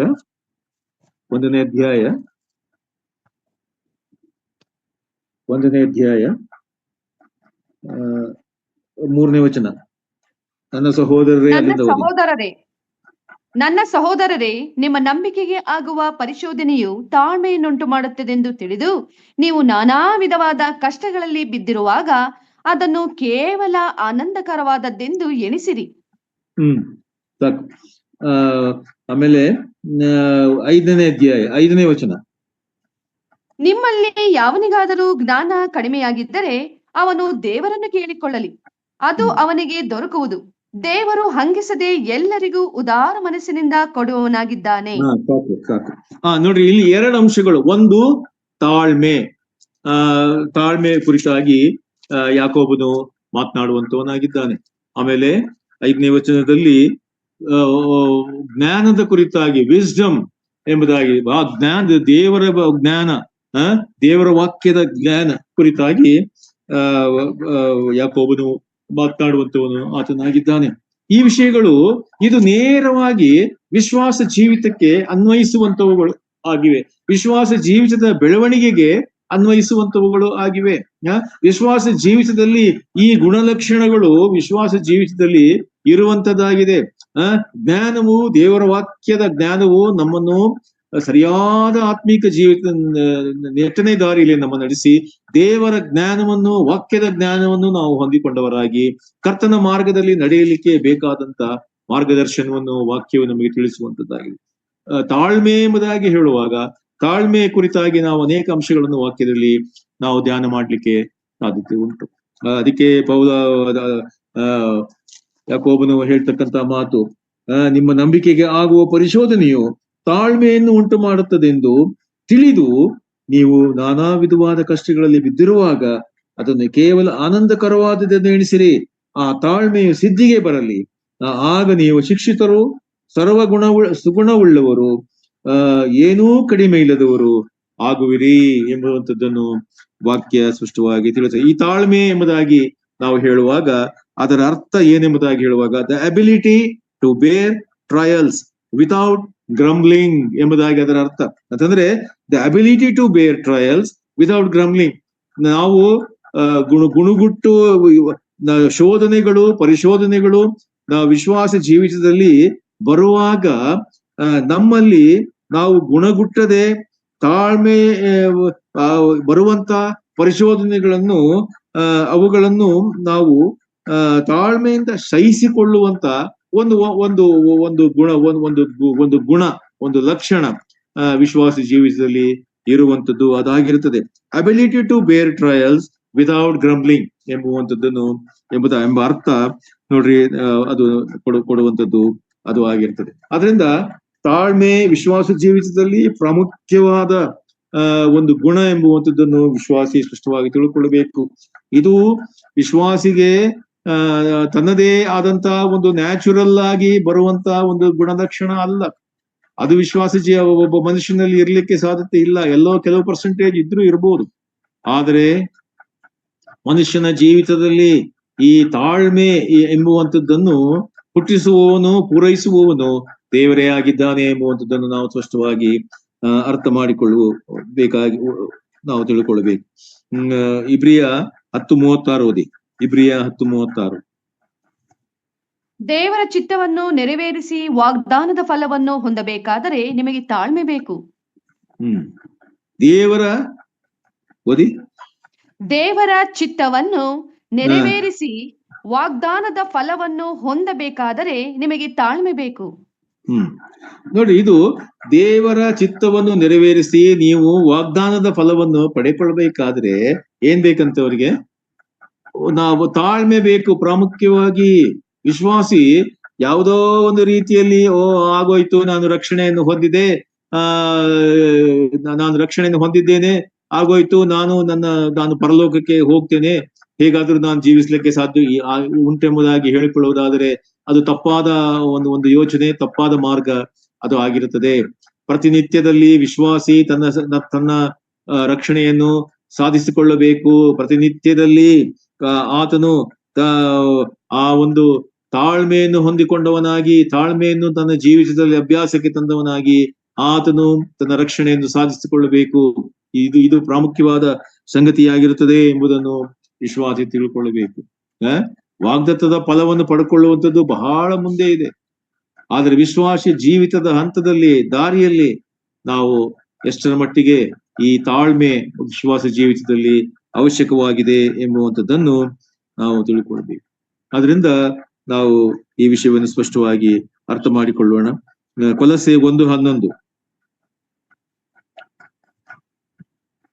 ಆತನ ಮಹಿಮಾ ಶಕ್ತಿಯ ಪ್ರಕಾರ ಪರಿಪೂರ್ಣ ಬಲವನ್ನು ಹೊಂದಿ ಬಲಿಷ್ಠರಾಗಿ ಆನಂದಪೂರ್ವಕವಾದ ತಾಳ್ಮೆಯನ್ನು, ದೀರ್ಘಶಾಂತಿಯನ್ನು ಯಾವಾಗಲೂ ತೋರಿಸುವವರಾಗಿರಬೇಕೆಂತಲೂ ಬೆಳಕಿನ ರಾಜ್ಯದೊಳಗೆ ದೇವಜನರ ಬಾಧ್ಯತೆಯಲ್ಲಿ ಪಾಲುಗಾರರಾಗುವುದಕ್ಕೆ ನಿಮ್ಮನ್ನು ಯೋಗ್ಯರನ್ನಾಗಿ ಮಾಡಿದ ತಂದೆಗೆ ಕೃತಜ್ಞತಾಸ್ತುತಿ ಮಾಡುವವರಾಗಿರಬೇಕೆಂತಲೂ ದೇವರನ್ನು ಬೇಡಿಕೊಳ್ಳುತ್ತೇವೆ. ಏನಂತೆ, ಈ ವಿಶ್ವಾಸ ಜೀವಿತದಲ್ಲಿ ಒಬ್ಬ ವಿಶ್ವಾಸಿ ಆತನು ಸರ್ವ ಗುಣ ಸಂಪನ್ನನಾಗಿ ಎಲ್ಲವನ್ನು ಪಡಕೊಂಡವನಾಗಿ ಆತನು ಬೆಳೆಯಬೇಕಾದರೆ ನೋಡ್ರಿ, ಈ ತಾಳ್ಮೆ it is A best out power ಎಂಬುದಾಗಿ ನಾವು ನೋಡುವಂತವರಾಗ, ಅದೊಂದು ಶಕ್ತಿಯ ರೂಪದಲ್ಲಿ ಆ ತಾಳ್ಮೆ ಅದು ಕಾರ್ಯ ಮಾಡುವಂತದ್ದಾಗಿದೆ. ಅನೇಕರ ಜೀವಿತದಲ್ಲಿ, ವಿಶ್ವಾಸಿಗಳ ಜೀವಿತದಲ್ಲಿ ನೋಡ್ರಿ, ತನ್ನ ವಿಶ್ವಾಸ ಜೀವಿತದ ಬೆಳವಣಿಗೆಗೆ, ಅಭಿವೃದ್ಧಿಗೆ ನೋಡ್ರಿ, ಅನೇಕರು ವಾಕ್ಯ ತೆರೆಯುವುದೇ ಇಲ್ಲ, ವಾಕ್ಯ ಓದುವುದೇ ಇಲ್ಲ, ವಾಕ್ಯದ ಮಾರ್ಗದರ್ಶನವನ್ನು ಪಡಕೊಳ್ಳದೆ ಅನೇಕ ರೀತಿಯಲ್ಲಿ ಏನೋ ಒಂದು ವೇಗಾದಂತ ಕ್ರೈಸ್ತ ಜೀವಿತವನ್ನು ನಡೆಸಿಕೊಂಡು ಹಾಗೆಯೇ ಹೋಗುವಂತದ್ದನ್ನು, ತಮ್ಮ ದಿನನಿತ್ಯದ ಕಾರ್ಯಗಳಲ್ಲಿ ತಮ್ಮನ್ನು ತೊಡಗಿಸಿಕೊಂಡು ಹೋಗುವಂತ ಸ್ಥಿತಿಗತಿಗಳಲ್ಲಿ ವಿಶ್ವಾಸಿ ಜೀವಿಸುವಂತದ್ದನ್ನು ನಾವು ನೋಡುವಂಥದ್ದು. ಹಾಗಾಗಬಾರದು. ಪ್ರತಿನಿತ್ಯದಲ್ಲಿ ನಮ್ಮನ್ನು ನಾವು ವಾಕ್ಯದಿಂದ ಪ್ರೇರೇಪಿಸಲ್ಪಟ್ಟವರಾಗಿ ನಮಗೆ ಸಿಗುವಂತ ಎಲ್ಲಾ ಆತ್ಮಿಕ ಮೌಲ್ಯಗಳನ್ನು ನಾವು ಪಡ್ಕೊಳ್ಳುವಂಥದ್ದು ಅವಶ್ಯಕವಾಗಿದೆ. ಪ್ರಾಮುಖ್ಯವಾಗಿ ತಾಳ್ಮೆ ವಿಶ್ವಾಸ ಜೀವಿತದಲ್ಲಿ ಅದು ಅವಶ್ಯವಾಗಿದೆ. ತಾಳ್ಮೆ ವಿಶ್ವಾಸಿಯನ್ನು ವೈಯಕ್ತಿಕ ಜೀವಿತದಲ್ಲಿ ಅವನನ್ನು ಸರಿಯಾದ ಮಾರ್ಗದಲ್ಲಿ ನಡೆಸುವಂತದ್ದಾಗಿದೆ. ಅವನು ಎಡವಿ ಬೀಳದಂತೆ ಮಾಡುವಂತದ್ದಾಗಿದೆ. ಅವನ ಮಾತುಗಳಲ್ಲಿ, ಅವನ ಯೋಚನೆಯಲ್ಲಿ, ಅವನ ನಡೆಯಲ್ಲಿ, ನುಡಿಗೆಯಲ್ಲಿ, ಇತರರೊಂದಿಗೆ ವರ್ತಿಸುವ ರೀತಿಯಲ್ಲಿ ತಾಳ್ಮೆ ಅವನನ್ನು ಶಿಸ್ತುಗೊಳಪಡಿಸಿ ಸರಿಯಾದ ರೀತಿಯಲ್ಲಿ, ಯಾವ ರೀತಿಯಲ್ಲಿ ತನ್ನನ್ನು ತಾನು ಪ್ರೆಸೆಂಟ್ ಮಾಡಿಕೊಳ್ಳಬೇಕು ಎಂಬುವಂಥದ್ದನ್ನು ಕಲಿಸುವಂತ ಒಂದು ಅಸ್ತ್ರವಾಗಿದೆ, ಒಂದು ಶಕ್ತಿಯಾಗಿದೆ ಎಂಬುವಂಥದ್ದನ್ನು ವಿಶ್ವಾಸಿ ತಿಳ್ಕೊಳ್ಳುವಂಥದ್ದು ಪ್ರಾಮುಖ್ಯವಾದ ಸಂಗತಿಯಾಗಿದೆ. ವಿಶ್ವಾಸ ಜೀವಿತದಲ್ಲಿ, ವೈಯಕ್ತಿಕ ವಿಶ್ವಾಸ ಜೀವಿತದಲ್ಲಿ, ಕುಟುಂಬ ಜೀವಿತದಲ್ಲಿ, ಗಂಡ ಹೆಂಡರ ಜೀವಿತದಲ್ಲಿ, ಮಕ್ಕಳ ಮಧ್ಯದಲ್ಲಿ, ಸಭಾ ಜೀವಿತದಲ್ಲಿ, ಸಭೆಯಲ್ಲಿ ವರ್ತನೆ, ಸಭೆಯ ಜೀವಿತ, ಇದೆಲ್ಲದರಲ್ಲಿ ನೋಡ್ರಿ ಈ ತಾಳ್ಮೆ ಪ್ರಾಮುಖ್ಯವಾದಂತ ಆತ್ಮೀಕವಾದಂತ ಒಂದು ಅಂಶ, ಆತ್ಮೀಕವಾದಂತ ಒಂದು ಗುಣ ಅದು ಆಗಿರುತ್ತದೆ. ಆದ್ರಿಂದ ಇದು ಪ್ರಾಮುಖ್ಯವಾದ ಒಂದು ಆತ್ಮೀಕವಾದಂತ ಒಂದು ಮೌಲ್ಯ ಎಂಬುವಂಥದ್ದನ್ನು ವಿಶ್ವಾಸಿ ತಿಳಿದು ಅದನ್ನ ತನ್ನ ಜೀವಿತದಲ್ಲಿ ಅಭ್ಯಾಸಕ್ಕೆ ತರುವಂತದ್ದು ಅವಶ್ಯಕತೆ ಅದು ಆಗಿರ್ತದೆ. ಲೂಕ 8ನೇ ಅಧ್ಯಾಯ 15ನೇ ವಚನ.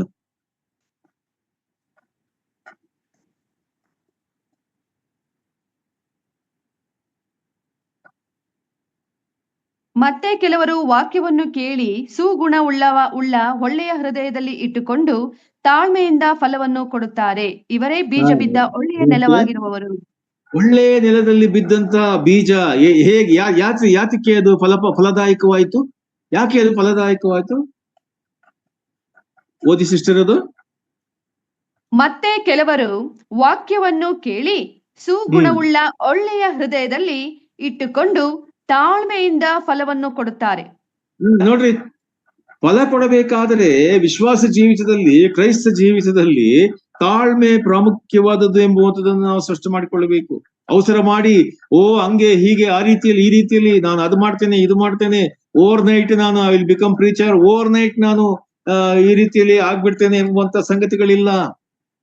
ನೋಡ್ರಿ, ಒಳ್ಳೆಯ ನೆಲದ ಮೇಲೆ ಬಿದ್ದಂತ ದೇವರ ವಾಕ್ಯವು ಅದು ಏನಾಗ್ತದೆ, ಹಂತ ಹಂತವಾಗಿ ಅದು ಬೆಳೆಯುವಂತದ್ದಾಗಿದೆ. ಹಂತ ಹಂತವಾಗಿ ಅದು ಮೊಳಕೆ ಹೊಡೆಯುತ್ತದೆ. ಹಂತ ಹಂತವಾಗಿ ಅದು ಗಿಡವಾಗಿ ಅದು ಬೆಳೆಯುತ್ತದೆ. ಅದು ದಿನದಿಂದ ದಿನಕ್ಕೆ ಬೇಕಾದಂತ ಪೋಷಕಾಂಶಗಳನ್ನು ಹೊಂದಿಕೊಂಡದಾಗಿ ತಾಳ್ಮೆಯಿಂದ ನೋಡ್ರಿ ಆ ಒಂದು ಒಳ್ಳೆಯ ನೆಲದಲ್ಲಿ ಬಿದ್ದಂತ ಬೀಜ ಅದು ಬೆಳೆಯುತ್ತಾ ಬರುವಂತದ್ದಾಗಿದೆ. ಫಲ ಕೊಡುವಂತ ಸಮಯದವರೆಗೂ ಅದೇನ್ ಮಾಡ್ತದೆ, ತಾಳ್ಮೆಯಿಂದ ನೋಡ್ರಿ ಆ ಗಿಡವು ಅದು ಬೆಳೆಯುವಂತದ್ದಾಗಿದೆ ಮತ್ತು ಫಲ ಕೊಡುವ ಹಂತಕ್ಕೆ ಅದು ಬರುವಂತ. ಇದು ವಿಶ್ವಾಸ ಜೀವಿತದ ಒಂದು ಚಿತ್ರವನ್ನು ಸೂಚಿಸುತ್ತದೆ. ನಾವು ಕೀರ್ತನೆ 1ನೇ ಅಧ್ಯಾಯದಲ್ಲಿ ಓದ್ತಾ ಬರುವಾಗ ಅದು ಹೇಳ್ತದೆ, ನೀರಿನ ಕಾಲುವೆಗಳ ಬಳಿಯಲ್ಲಿ ಬೆಳೆದಂತ ಮರವು ಏನಾಗಿದೆ ಅಂತದು, ಅದು ತಕ್ಕ ಕಾಲದಲ್ಲಿ ನೋಡ್ರಿ ಸಮೃದ್ಧಿಯಾಗಿ ಬೆಳೆದು ಅದೇನ್ ಮಾಡ್ತದೆ, ತಕ್ಕ ಕಾಲದಲ್ಲಿ ಫಲ ಕೊಡುವಂಥದ್ದು ಅದು. ಆದ್ರಿಂದ ವಿಶ್ವಾಸ ಜೀವಿತದಲ್ಲಿ ಅವಸರವಾಗಿ ನಾವು ಮಾಡುವಂತ ಸಂಗತಿಗಳು, ನಾವು ಮಾಡುವಂತ ಇದರಿಂದ ನಾವು ಎಷ್ಟೋ ಅದರಿಂದ ನಾವು ನಷ್ಟವನ್ನು ಹೊಂದ್ತೇವೆ, ಡ್ಯಾಮೇಜ್ ಅನ್ನು ಹೊಂದುವಂತ ಸ್ಥಿತಿ ಅಲ್ಲಿ ಉಂಟಾಗ್ತದೆ. ಆದ್ರೆ ಯಾವ ವಿಶ್ವಾಸಿ ತಾಳ್ಮೆಯನ್ನು ತನ್ನ ಜೀವಿತದಲ್ಲಿ ಅಭ್ಯಾಸಕ್ಕೆ ತರುತ್ತಾನೋ ಅಂತ ವಿಶ್ವಾಸಿ ಖಂಡಿತವಾಗಿ ಅವನು ಅದ್ಭುತವಾಗಿ ಬೆಳೆದು ಫಲ ಕೊಡುವಂತವನು ಆಗುತ್ತಾನೆಂಬುದಕ್ಕೆ ದೇವರ ವಾಕ್ಯದ ಆಧಾರ ನಮಗೆ ತಿಳಿಸುವಂಥದ್ದು ಅದು ಆಗಿರ್ತದೆ. ರೋಮ 5ನೇ ಅಧ್ಯಾಯ 3-4.